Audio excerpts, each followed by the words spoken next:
If there is some benefits, just potentially, like, Yeah.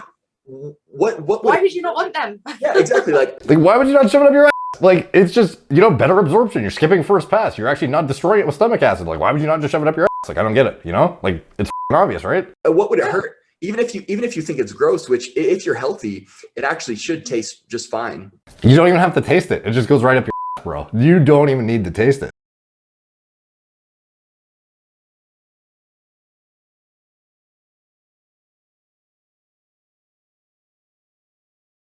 What's up, guys? Derek, moreplates.com. Today we are going to be talking none other than the man himself, Connor Murphy. He is back at it again with another banger of a video talking about semen. So this is the infamous divine protein shake that has become quite the meme in the past month.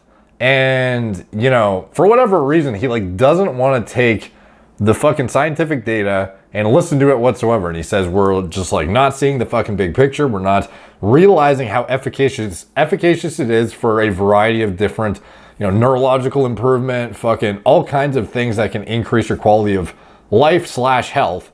And he's back again to debunk the shit out of me from my last video. So there's been quite the back and forth in the semen consumption argument space in terms of me basically explaining why none of the hormonal components are bioavailable enough to any significant degree that's going to have a performance enhancing or neuroprotective effect, really. And like, it's just not worth the trouble of ingesting your semen. You know, maybe for him, if he like really wants the fucking macros, then like by all means, dude.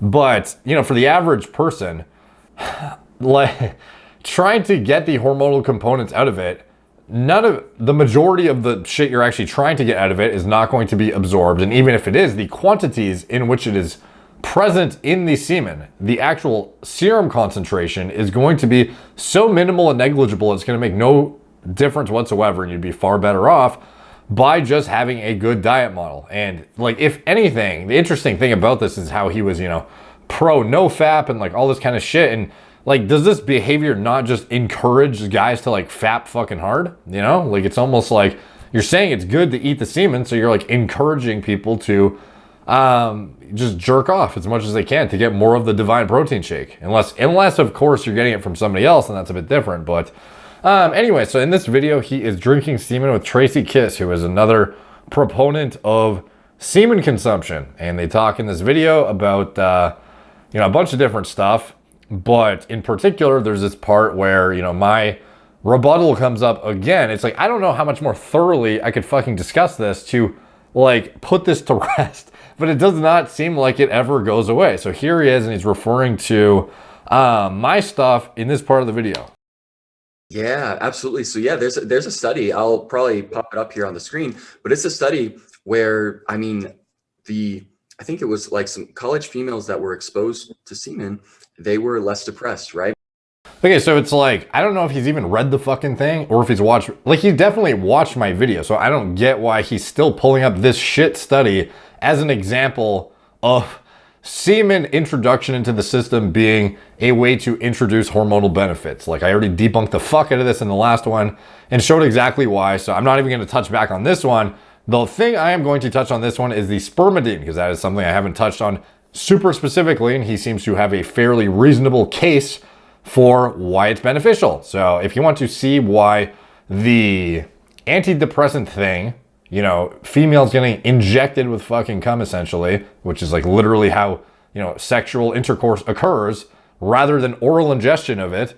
If you want to see why the hormonal components of something may otherwise be bioavailable via, you know, alternative administration means, kind of going back to my last video where I talked about shoving the shit up your fucking ass, you can go watch it. But in this one, we're talking about the Spermidine. So anyways, clearly he like brushed over my last video and didn't listen to it at all because he's pulling up this shitty study again. And the reason why it's shitty is because he's comparing it directly to oral ingestion. He's comparing women that are having sex without condoms, like a dick in their vagina, as a comparison to orally administering something that's going to get destroyed by stomach acid, something that's not going to make it through first pass, something that is not going to yield any substantial amount of bioavailable hormones to actually do anything in any sort of way that is representative of an actual efficacious dose of it. So anyways, onto the spermidine thing that he touches on shortly after this. Found components of the semen like in their bloodstream, right? So it's not just like some placebo effect. There were actually some components that actually got absorbed in the bloodstream. And so there's this, I guess there's this new myth out here. There's been a lot of response videos to me coming out about doing this. And is that positive or negative? It's all. Oh, I think it's wonderfully positive. I love it. Yeah. The more people that talk about it, the better. But unfortunately, it goes against people's paradigm, right? And so it doesn't even go against the paradigm. It just goes against like what is a good use of your time. Like, is it even worth busting your nut into like a container to then store it to then ingest later? Like, even that amount of time for the negligible amount of shit you're getting out of it, even if it was like something that was a reasonable, not fucked up thing to do, like like it's not something that is necessarily appetizing. Like, why would you not just buy a fucking supplement with spermidine in it and get an efficacious amount, or tweak your diet model to get a higher quantity of whatever it is you're trying to get in a micronutrient context, if that's what you're going to argue for? Like, none of the hormonal shit is really, like, I've already debunked that. Now we're going to be talking about the spermidine thing, because he seems to have some logical reasoning behind why it still makes sense to consume fucking loads. They want to be doing things right, and so they automatically kind of they'll cherry pick some research or come up with some ideas that cherry pick research. Like, bro, is that not, you literally just showed me a study of girls not using condoms, having sex with a dick in their vagina, not without a condom, and are comparing it to oral ingestion of semen. Like, who is cherry picking here, bro? Fits their paradigm, right? They don't even want to think that this could be a possibility because they don't want to do that. A lot of it's probably some like homophobia, Homophobia? Why have you not tried shoving it up your ass yet, bro? That's what we're all fucking waiting on. That's the way to do this. That's what you're missing, dude. That is the key. Deep-rooted homophobia, like sadly, like stuff like that, where, I mean, it really doesn't make any sense. Think about this, like, it doesn't make sense why you haven't shoved it up your ass yet, bro.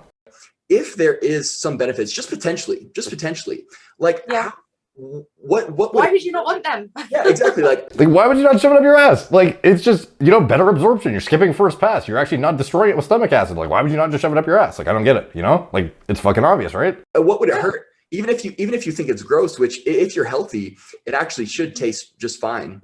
You don't even have to taste it. It just goes right up your ass, bro. You don't even need to taste it. Right? Yeah. But you could just put it in a smoothie or something like that and not even taste it. That's what I do as well. Yeah, if it's not tasting the best. Or you can just get like a syringe and just like fucking shove it up there, and then you just skip the taste buds entirely. Right. Yeah. Exactly. There's really no rational reason to be wasting it, right? Yeah. If people really examine their minds, it's probably some deep-rooted fear that they just haven't examined, right?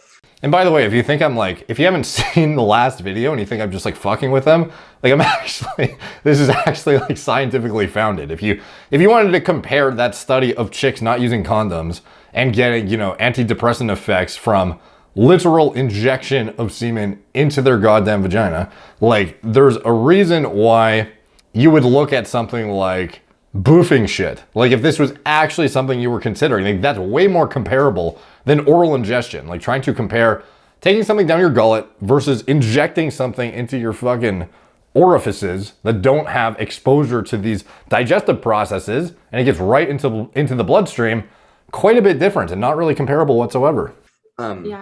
But anyway, there's this myth that it's not, like, the components of semen aren't bioavailable, essentially, right? Which means that, like, people are saying that if you ingest it, you're not going to get any of the benefits because it's not going to be absorbed in your body.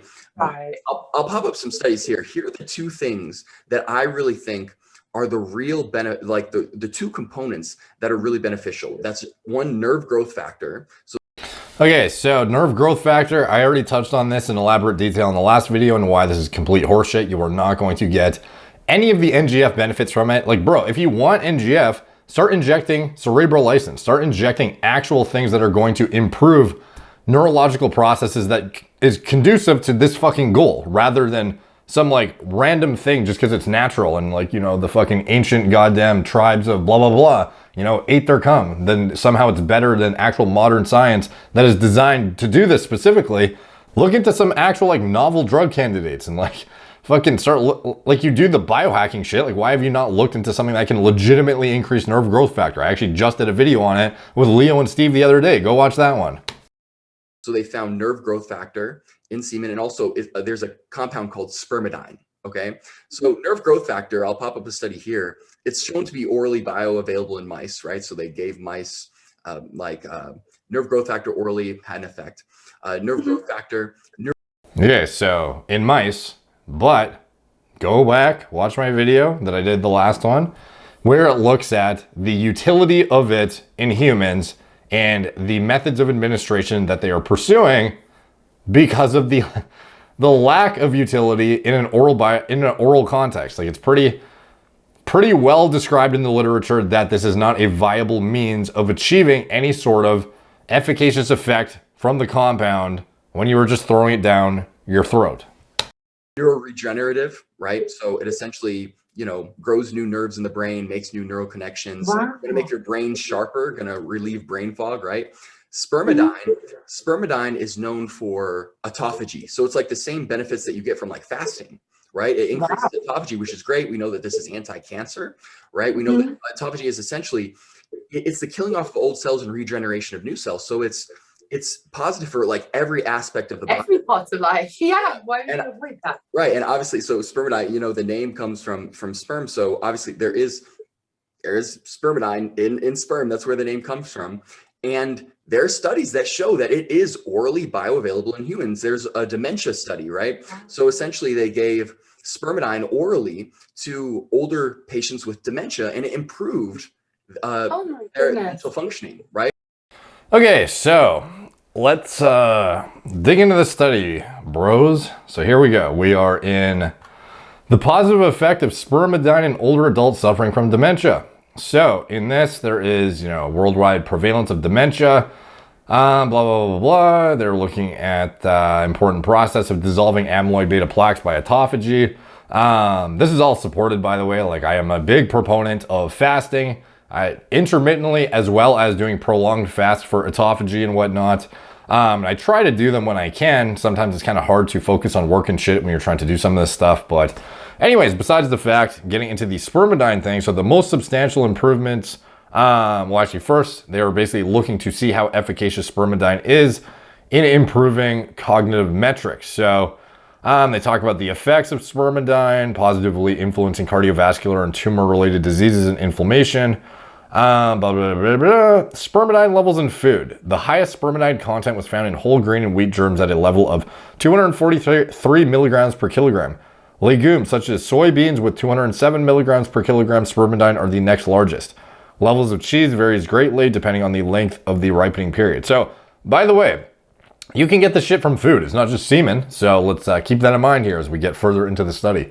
So, the ideal approach to spermidine supplementation in this study was not via slamming divine protein shakes. Rather, it was ingesting food items that are highly concentrated in spermidine. So in here, they took 92 older individuals, recruited via the directors of nursing and 6 rest homes, blah, blah, blah. Where is the... Okay, here we go. So the implementation of the study, 92 were subdivided into 2 random groups. One group received a grain roll with wheat germ, 1,075 milligrams per kilogram of spermidine for breakfast 6 times a week, roll A. So that's the group that got roll A. Each roll A contained 3.3 milligrams of spermidine after baking. So almost every single day of the week, they'd get 3.3 milligrams supplemented with spermidine, essentially, on top of their current diet model.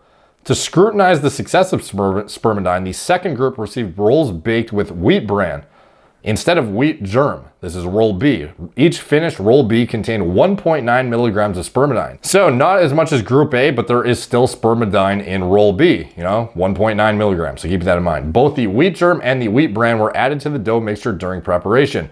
On average, the subjects ate 68 rolls during the 3 months of the study. Maximum number of rolls eaten was 79 and the minimum 0. This amounts to an increase in the average daily spermidine intake of approximately 35% in the group that received roll A, 20% in the group that received roll B. So keep in mind, average daily spermidine increase was 35% in the group that received role A. That like goes to show how much of it you get through your average diet model already. 20% in group B. So 80% of that group spermidine is coming from normal fucking food, not from semen. So getting through to the results clearly show that oral spermidine intake significantly correlates with the improvement of cognitive performance and therefore has a positive effect on it. So at this point, Connor Murphy's thinking, oh, this is like super supports the idea of supplementing with spermidine via semen ingestion. However, in both those groups, an improved CERAD score was observed after 3 months. The cohort that received the higher dose of spermidine, group A, showed an improvement in the groups of participants with mild and moderate dementia. Statistical analysis revealed a significant correlation between the intake of spermidine and the improvement in cognitive performance. So that's group A, which had, 3.3 milligrams per roll that they had. Now for group B, remember, they had 1.9 milligrams of spermidine per roll for them. So they still had, some spermidine in their food item that they added to their diet. Now, with that extra 1.9 milligrams of spermidine, what happened with that group? In comparison, group B, the one getting 1.9 milligrams of spermidine on top of their diet, showed consistency or a decrease in cognitive performance. At the beginning, it was assumed that higher cognitive performance is associated with increasing spermidine concentration. Gupta et al. Also confirmed an increase in memory performance in fruit flies with higher spermidine content. However, the expectation that this case occurred before the intervention was refuted in the analysis of the results. So basically what you see is that despite the fact that they're both essentially supplemented with spermidine, one of them has a higher quantity via, 2.7 times more spermidine in the intervention group. In the previously quoted publication, Group B received 1.6 times more, and we could not demonstrate any significant effects here either. So, circling back, there is great therapeutic potential in spermidine supplementation. However, further studies are needed, and also to check whether the shown positive effect of spermidine on the cognitive function is specific or non-specific. So circling back, the whole point is Group A had an improvement using the 3.3 milligram roll. Group B showed consistency or decrease in cognitive performance despite the fact that they were also supplementing with 1.9 milligrams of spermidine. So when you think of semen, okay, well, we know that a certain amount is efficacious, but there's definitely a dose-dependent effect here where a certain amount needs to be reached in order to have some sort of clinical efficacy. So how much does semen have? Like, what does one load yield in terms of spermidine content? Because, how many times can you bust a load per day? Like, realistically, if you're not, fucking yourself up, like, you don't want to be busting a load more than like 1 time a day realistically. Like 2 times is pushing it.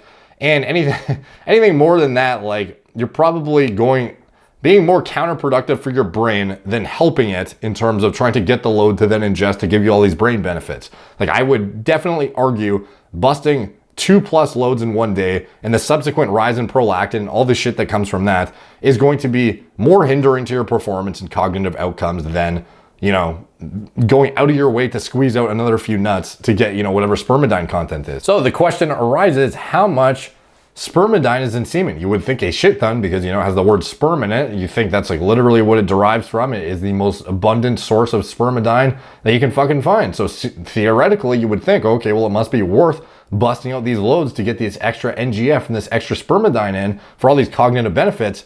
But when you actually break it down, so how many milliliters is an average ejaculation? We're looking at about 3.7 milliliters is the average.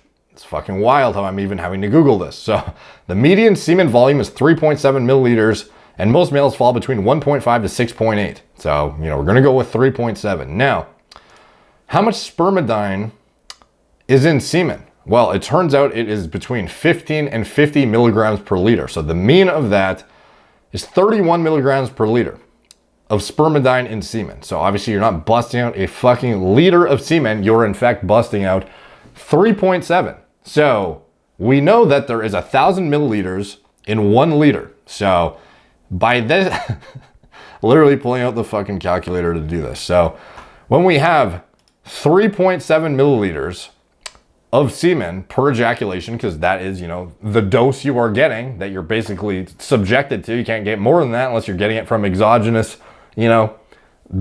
fucking people that are donating to you essentially. So let's say you're limited to your own ejaculation, which, the majority of people are that this would be relevant for. relevant for and probably for Connor as well. So 3.7 milliliters is 0.0037 liters. So 0.0037 liters times by the 31 milligrams gives us 0.1147 milligrams per ejaculation of spermidine. So now when we circle back to the study showing how effective it is at improving cognitive performance, preventing neurological decline, what do we see? We see that the group that got the 3.3 milligrams had, decent improvements.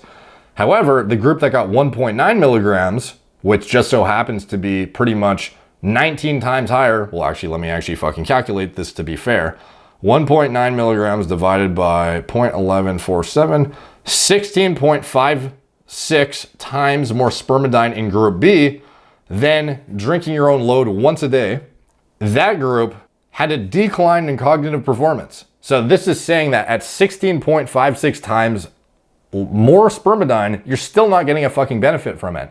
So is it really worth busting out your load and then eating it to get the spermidine from it? No, it's fucking not, dude. Like, it's a fucking total waste of time. And I don't know why he doesn't dig into some of the obvious facts before he just makes this fucking shit and basically says, the guys who make the response videos are wrong. Like, do you even listen to what we're saying, or you just think it's humorous and want to make, strings of response videos, which is fine because they're, great for fucking views. But I mean, dude, it's like you're ignoring all the points we're making. Like, listen to us and then, form your rebuttal and, go from there. But your own study debunks what you're fucking saying. So anyways. Right? Yeah. So spermidine as well is neuroregenerative, right? So it protects from neurodegenerative diseases, right? And they've also done studies with spermidine on animals and shown that by giving them spermidine, they can live up to 25% longer, right? Wow. Yeah. That is insane. Yeah, it's incredible, right? So, I mean, think about this. With this knowledge, it's like, how could you not be ingesting it? It's just incredible. Yeah, so why don't you supplement with it? It's not that expensive. Get a fucking supplement that has an adequate dose. You're literally not getting any of the benefits you think you are, bro. You're getting fucking 16 to 17 times less than you need to not even get a benefit. That's what we're talking about right now.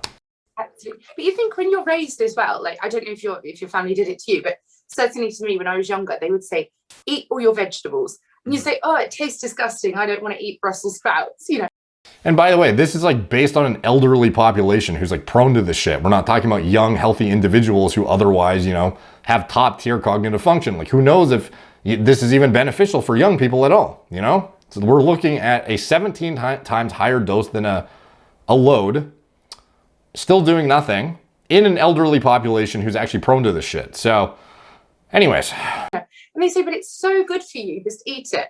And as adults, I've been vegan for so many years. My friends say that when they try vegan food, some of it isn't to their liking. And die before I ever ingest. You brought that up because I thought of that too. It's people are saying, some people are saying, oh, I don't even care if it does have spermidine.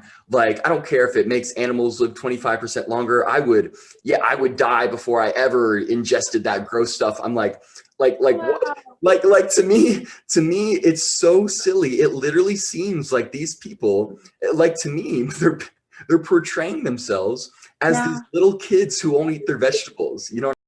This is the equivalent of a guy being did you know that carrots are good for you? If you eat a certain amount of carrots, it improves, fill in the blank health process. It does this, supports that, gives you this vitamin. So lick it. Instead of eating it, lick it. You'll get all the benefits. It'll do exactly what you want if you just take a little fucking nibble. Don't eat a full carrot. Lick the fucking thing. That's all you need, bro. Just because it happens to have whatever it is, micronutrient composition wise in it, that if you get a tiny microdose that it somehow equates to the efficacious amount that you need to yield all these health processes.